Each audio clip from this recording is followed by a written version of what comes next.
There's a way to dominate any room, to control any conversation, to shift the energy of those around you, without speaking a single word. It's not magic, it's not manipulation, it's mastery. They observe, they learn, and when the moment comes, they act with terrifying accuracy.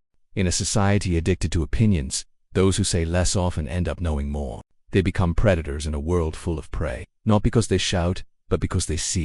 And when you can see clearly people, patterns, weakness, motives, you don't need to talk, you move differently. If you've ever felt like people overlook you, underestimate you, or overpower you, understand this. It's not because you're weak. They'll fill the silence with their fears, insecurities, confessions, and contradictions. Why? Because they can't stand not being understood. But if you no longer need to be understood, you win. The world bends to the silent, focused, self-sufficient mind, not because it yells louder, but because it stands firmer, of a mind that doesn't need to react because it already knows the outcome. But there's a second part, and if you gaze long into an abyss, the abyss also gazes into you. The man who brags constantly is masking insecurity. The woman who dominates every conversation fears around. Learn the art of the well-timed stare, not aggressive, but surgical. But reverse that for power. He who knows his why doesn't fear losing the crowd. The person who knows what they want, who they are, what they're building, does not need applause. They do not fear silence. They live inside it, and from that silence, they plan in ways loud people never see coming. Learn the value of unpredictability. Silence makes people project, and when people project, they reveal more than they know. In that moment, you have all the leverage. Not because you spoke, but because you didn't. You start to see how much of life is theater.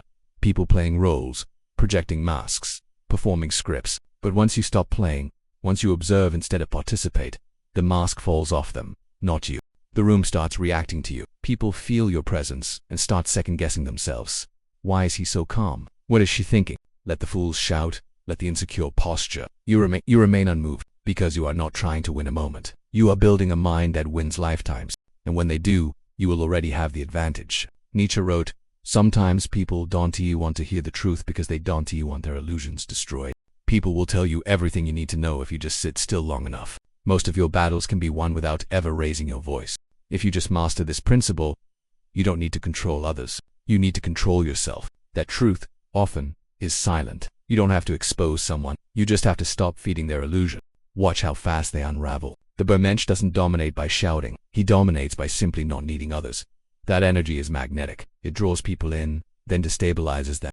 Because most people are searching for connection, validation, and permission. But the one who stands alone calmly, silently, with a fire behind his eyes is a threat to the entire system. Through restraint, through depth, through silence that stares into the soul of those around you and says, "I know who I am." Why isn't he responding? That uncertainty creates psychological pressure, and under pressure, people make mistakes. That's when you move. The person who mocks others is projecting hidden self. Nietzsche didn't hate humanity. He understood it, and that understanding gave him an unshakable edge. What does that mean? It means when you confront the chaos of the world, when you stare down power, manipulation, deception, most people lose the game before it starts because they talk too soon. The predator is strategic. If you want to outsmart someone, you must become the chess player, not the piece.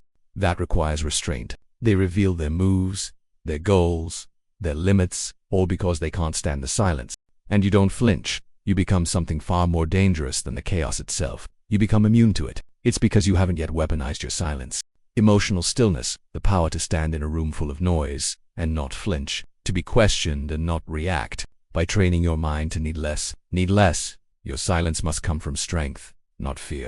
A weak man is silent because he's scared. A strong man is silent because he's calculating. Outsmarting someone doesn't always require intellect in the traditional sense. It requires composure. Nietzsche was obsessed with human psychology, not to manipulate it but to transcend it. He knew that most people are patterns, not persons. They respond predictably to praise, to fear, to rejection, to power. Once you understand what makes someone tick, you don't need to talk. You just need to press the right internal button, quietly. Stillness, timing, knowing when to speak is 10 times more important than speaking often. When your words are rare, they carry weight. They echo, they pierce. To be insulted and not retreat. To be challenged and smile. That is not weakness. That is godlike restraint. Friedrich Nietzsche, the philosopher often misunderstood for his brutal honesty and unapologetic power, understood something the average mind cannot grasp. True intelligence doesn't need noise. Its quiet, observant, precise, silent power terrifies people more than aggression. Becomes so dangerous you can afford to stay quiet. And when you understand how to embody it, You don't have to compete, you simply exist, and others adjust. The strongest mind doesn't need to convince anyone of anything. Its mere presence alters the atmosphere. That's the Nietzschean principle of intellectual warfare. Do not announce your plans. Do not beg for recognition. The most dangerous minds don't argue. They don't seek approval. Real intellect shows itself not in conversation, but in what you withhold. Every word you don't say reveals discipline. Every silence you own builds tension. Every glance, every pause, every moment of stillness creates a storm in the mind of the other. That is psychological dominance. Nietzsche believed the world belongs to those who master themselves. That mastery begins in silence.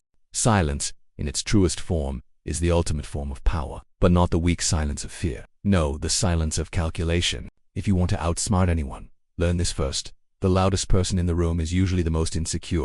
People think intelligence is measured by what you say. Nietzsche would laugh. He believed the opposite. And here is the secret. Most people will defeat themselves if you just stay quiet long enough. Nietzsche once said, "Whoever fights monsters should see to it that in the process he does not become a monster." That immunity begins with inner control. Nietzsche wasn't teaching arrogance. He was teaching superiority through sovereignty. If you want to outsmart people without speaking, study them. Every human being is broadcasting their weaknesses if you know how to listen. Want to be feared in silence? Learn to read micro-expression. Learn to decode body language. Nietzsche would say, "He who has a why to live can bear almost anyhow." That is what separates the predator from the prey. The prey is reactive.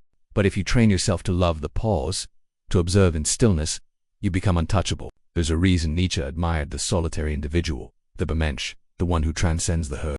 You become that person not by imitation, but by discipline. Nietzsche didn't just believe in strength. He believed in depth. And the deeper your mind goes, the more shallow the noise of others becomes. Outsmarting someone doesn't always mean defeating them. Sometimes it means letting them defeat themselves. Silence is the scalpel that cuts through deception. It makes people uncomfortable. It forces truth to surface. It'll be the last thing they expect. Let the world talk. What Nietzsche teaches us is not just how to be smarter, but how to be untouchable. Because the truth is, when you walk through the world without the need to be heard, people will lean in just to understand you. That's how you outsmart anyone, not with words, but with the discipline to stay silent until it matters. And when you do speak,